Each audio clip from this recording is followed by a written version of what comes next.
প্রীতমকে মেরে উচিত শিক্ষা দিয়ে রৌদ্র সম্পর্কে সব সত্যি জেনে নিল ফুলকি। হ্যাপি এভার 70 দেখা যাবে আজকের পর্বে। বিস্তারিত জানতে ভিডিওতে একটি লাইক, পুরো ভিডিওটি দেখতে থাকুন। গল্পের শুরুতেই আমরা দেখতে পাবো গোডাউনে অ্যানাউন্সমেন্ট করছে একটি লোক, আর সেখানে বলছে আপনারা তাড়াতাড়ি চলে আসুন, এখনই স্ট্রিট ফাইটিং বক্সার শুরু হয়ে যাবে, তাড়াতাড়ি আপনারা সবাই দেখতে আসুন, চলে আসুন, এইভাবে ঘোষণা করতে থাকে। সেখানে ফুলকি এবং রোহিত ছদ্মবেশ নিয়ে চলে এসেছে। এদিকে রৌদ্র প্রীতমের একজন লোক ফুলকি এবং রোহিতকে দেখিয়ে দেয়।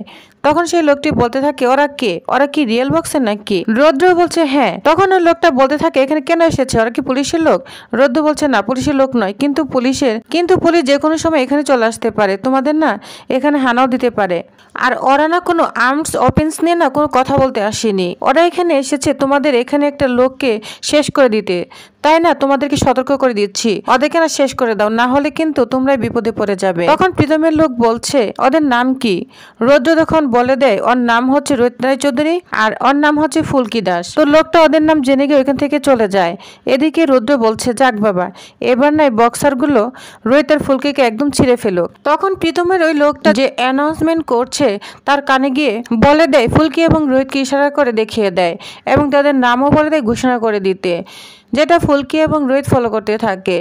এদিকে সেই লোকটা ঘোষণা করতে থাকে আজকে আমাদের এখানে দুজন লোক বক্সার খেলবে, যারা দুজন ইন্টারন্যাশনাল ম্যাচও খেলেছে, এটা নিয়ে ঘোষণা করতে থাকে এবং ফুলকি এবং রোহিতের নামও বলে দেয়। আর এরা দুইজন আমাদের 4 জন ফাইটারের সঙ্গে আজকে বক্সিং এ খেলবে। এটা বলে তো রোহিত এবং ফুলকি অবাক হয়ে যায়। রোহিত বলতে থাকে জানো তো ফুলকি, আমিও বুঝতে পারছি না, আমরা কোনো ফাঁদে পড়লাম না তো, প্রীতম কুমারকে তো এখনো দেখাও পেলাম না। তখন রোহিত এবং ফুলকি কিছু বলার আগে ওইখানকার লোকজন বক্সিং রিং এর মধ্যে ঢুকিয়ে দেয় ফুলকি এবং রোহিতকে, দিয়ে দরজাটা বন্ধ করে দেয়। ফুলকি এবং রোহিত তো খুব ভয় পেয়ে যায়। দাঁড়ান, আপনারা একটু শুনুন, আমরা না এসব খেলি না, আমাদের কেন আপনারা ভিতরে ঢুকে দিয়েছেন? কিন্তু ফুলকি এবং রোহিতের কথা কেউ শুনছে না, সবাই চিৎকার করছে, টাইগার করে সবাই চিৎকার করছে। তখনই সেখানে প্রীতম কুমার আসে একেবারে টাইগারের ছদ্মবেশ নিয়ে। তারপর আরো 3 জন বক্সার চলে আসে, কার্টুনের টেটু পরে চলে আসে। ফুলকি এবং রোহিত কি করবে কিছুই তো বুঝতে পারে না।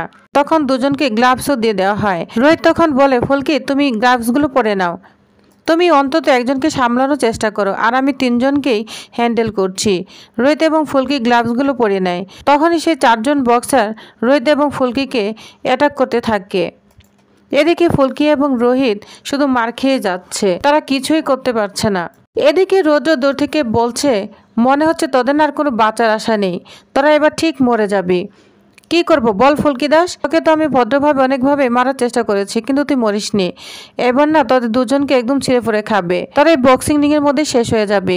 তো এটা বলো এখান থেকে চলে যায়। এদিকে রোহিত এবং ফুলকি খুব মার খাচ্ছে, কিছুতেই পেরে উঠছে না। তখন রোহিত বলে ফুলকি এভাবে না আমাদের মার খেলে চলবে না, তুমি বাঘের মতো মুখোশ পরে আছে, তুমি ওই টার্গেটকে হ্যান্ডেল করো আর আমি 3 কার্টুনকে হ্যান্ডেল করছি।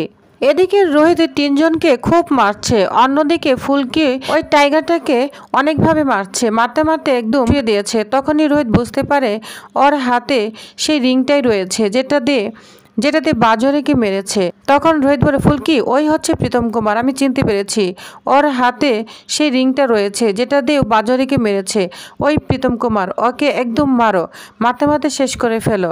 তখনই ফুলকি বলতে থাকে তুই প্রীতম কুমার, বুঝতে পেরেছি, দাঁড়া তোকে দেখ আমি এবার কি করি। তখন এটা বলে ফুলকি মারতে থাকে আর বলে এটা হচ্ছে বাংলার মার, প্রীতম কুমার বুঝেছিস, এর সামনে না কোনো পাঞ্চিং এর দরকার হয় না, এবার তোর সব কারসাজি না বন্ধ হয়ে যাবে।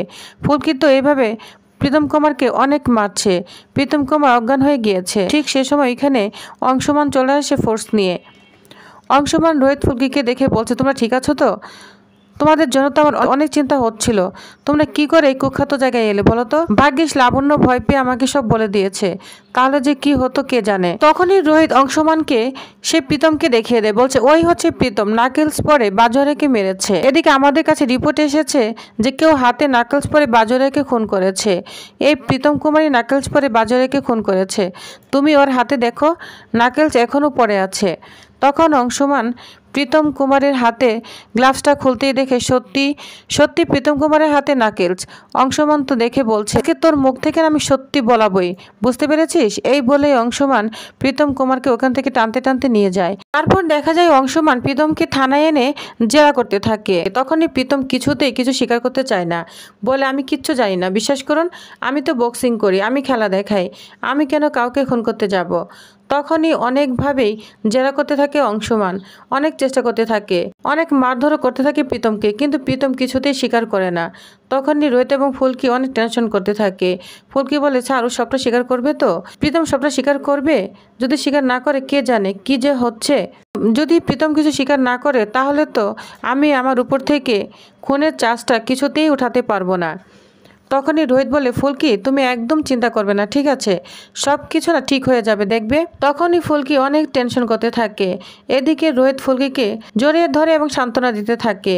তারপর দেখা যায় অংশে এসে বলে, ফুলকি রোহিত ও না ওকে অনেক মারছে কিন্তু কিছুতেই কিচ্ছু স্বীকার করছে না। ও বক্সিং খেলছে তো সব মাস সহ্য করে নিয়েছে, কিন্তু ওর মুখ থেকে আমি কিছুই বের করতে পারছি না। আমার মনে হচ্ছে লোকটা না ঠিকই বলছে, তা না হলে রাজমহল তো ওই ভান্ডারিগঞ্জ থেকে অনেক দূর, ওই এই কাজটা কেনই বা করতে যাবে। তখনই ফুলকি বলে, না না দাদা ভাই, ওই কাজটা করেছে, কারণ তুমিও তো দেখেছো ওর হাতে সে নাকলসটা পড়ে আছে, যা দিয়ে ও মানুষকে পাঞ্চ করলে মানুষ সাথে সাথেই মারা যায়। আমি জানি ওই সব কিছুই করেছে। তখন রোহিতকে রৌদ্র ফোন করতে থাকে। তখনই রোহিত রৌদ্রের সঙ্গে কথা বলতে একটু বাইরে চলে যায়। অন্যদিকে ফুলকি অংশমানকে বলে, আচ্ছা দাদা ভাই, তুমি বরং ওই পুলিশটাকে নিয়ে একটু আড়ালে যেতে পারবে? তখনই অংশ বলে, হ্যাঁ যেতে পারবো। ফুলকি তখন বলে, হ্যাঁ আমি একটু চেষ্টা করে দেখব ওর মুখ থেকে সত্যিটা বের করা যায় কিনা। তখন অংশ বলে, ঠিক আছে। এরপর দেখা যায় প্রীতম বসে আছে। তখনই ফুলকি ভিতরে চলে যায়। প্রীতম তো ফুলকিকে দেখে অনেক ক্রিটিসাইজ করে কথা বলতে থাকে, বলছে তুই এখানে কেন এসেছিস। তখনই ফুলকি হাতে সে রিং পরে নেয় আর গ্লাভসটা পরে বলে, দেখছিস আমি কি পরে রয়েছি? আমি না ওই যে ধাতবের আংটি পরে রয়েছি, এবার তোর মুখ থেকে না সব সত্যি বের করে ফেলবো। তুই বাজরাইকে মেরেছিস, খুন করেছিস এই রিং পরে তো, তাই না? তখন প্রীতম বলে, না ওকে আমি মারিনি, বললাম তো ওকে আমি মারিনি। তখন ফুলকি বলে, দেখ আমি কিন্তু এখানে তোর সঙ্গে ফাইট করতে আসিনি, তোকে কিন্তু আমি মারতে এসেছি, বুঝতে পেরেছিস? অনেক ভয় দেখাতে থাকে কিন্তু প্রীতম কিছুতেই কিছু স্বীকার করতে চায় না। তখন ফুলকি ওকে ইচ্ছা মতোই মারতে থাকে আর প্রীতমকে ভয় দেখাতে থাকে, বলছে দেখ এই যে রিং, এই রিংয়ের মধ্যে কিন্তু সে ধাতবের আংটি রয়েছে, বুঝতে পেরেছিস? এটা পরে তোকে মারলে তুই কিন্তু কিছুতেই বাঁচতে পারবি না। এটা বলে ফুলকি প্রীতমকে মারতে যাবে। তখন প্রীতম অনেক ভয় পেয়ে যায়, বলছে হ্যাঁ হ্যাঁ আমি বলছি, আমি সব কিছু সত্যি বলছি। এটা বললে ফুলকি তার মারটা বন্ধ করে দেয়। তখনই প্রীতমকে অংশমান নিয়ে যায়। অংশমান তখন প্রীতমকে কথা বের করার চেষ্টা করতে থাকে। তো প্রীতম সবকিছু স্বীকার করে যে বজরিকে সে খুন করেছে, যেটা শুনে তো অংশমান অবাক হয়ে যায়। আর তখন অংশমান বলে, বল এই খুনের জন্য তোকে কে কন্ট্যাক্ট করেছে। তো প্রীতম নিজে মেরেছে এটা স্বীকার করলো, কিন্তু কে মেরেছে এটা আর বলতে পারে না। তখনই অংশমান ফুলকি এবং রোহিতের কাছে চলে আসে, এসে বলতে থাকে প্রীতম না স্বীকার করেছে ও খুনটা নিজেই করেছে। তখন ফুলকি এবং রোহিত অনেক খুশি হয়ে যায়। তখন অংশ বলে, তোমার উপর থেকে না খুনের চার্জটা একদম সহজে উঠে যাবে, তুমি আর চিন্তা করো না। তখন ফুলকি বলে, দাদা ভাই ওকে খুন করার জন্য কে বলেছে বা কে কন্ট্যাক্ট করেছে এটা বলেছে? তখন রুদ্র বলে, না জানো তো ফুলকি, ও নিজে মেরেছে স্বীকার করেছে, কিন্তু ওকে কে কন্ট্যাক্ট করেছে এটাও বলতে পারছে না।